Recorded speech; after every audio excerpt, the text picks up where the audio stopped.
Rise and shine! Mga ka-recipe, ito na po ang araw-araw nyo mang inaabangang gabay, patnubay palala at prediksyon ni Master Hans Kua ngayong araw ng Tuesday, November 26.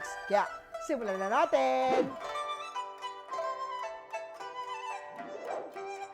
Unahin natin ang mga pinanganak ng Year of the Rat, masagana ang trabaho at maganda ang existing job. Sa mga applicants naman, may hired on the spot. Magkaroon naman ng isang lucrative deals sa mga business owners. Orange at 7 ang swerte kay Year of the Rat.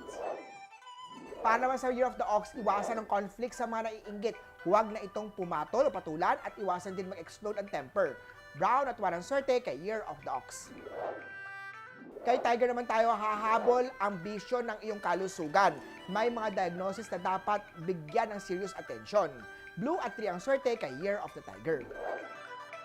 Sa Rabbit naman tayo, huwag pabayaan na iba ang humawak ng iyong negosyo. Ikaw din ang dapat hands-on dito. Purple at 10 ang swerte kay Year of the Rabbit. Sa Dragon naman, may posible na pag-ibig na hinahanap ng isang friend. Ngunit, kung taken na, be loyal to spouse. Magenta at 15 ang swerte kay Year of the Dragon.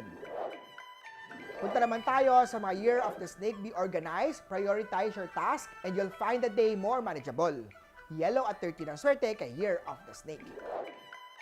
Mag-ingat sa pagrelasyon sa tao may sabit na. Sa mga Year of the Horsey, walang magandang resulta dito. Gold at 17 ang swerte kay Year of the Horsey. Kay Goat naman tayo matuto ng bagong kaalaman sa mga Year of the Goat. Para sa medyo may edad na, it's good kung may knowledge ka sa teknolohiya dahil maraming opportunities sa work online. Aqua at 2 ang swerte kay Year of the Goat. Sa mga monkey naman tayo, ingat sa pag-take ng mga vitamin supplements at baka makasama ito sa kalusugan. Peach at 4 ang swerte kay Year of the Monkey. Sa mga Year of the Rooster naman tayo, iwasan ang pagpupuyat sa senseless na mga things tulad ng computer games o mga chat na hindi naman importante.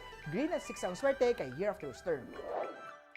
Tigasan po ang puso kung negosyante sa mga Year of the Doggy. Kailangan maging tuso sa tamang paraan at maaaring hindi kakikita dahil dito. Huwag makipag-partner sa isang conflicting na sign. Red at 12 ang swerte kay Year of the Doggy. At syempre hindi pa pahuli ang mga Year of the Piggy. Itago sa ligtas na lugar ang pera at pwedeng mawala. Ito dahil sa mga natural causes kagaya ng bagyo, anay o iba pang act of God. Gray at 9 ang swerte kay Year of the Piggy. Uli po, ito po yung mga gabay, patnubay, palala at prediksyon lamang ni Master Hans Kua. Nasa inyong mga kamay, nasa lalay ang inyong tagumpay. Kaya always be positive at i-claim ang mga swerte mga ka-recipe.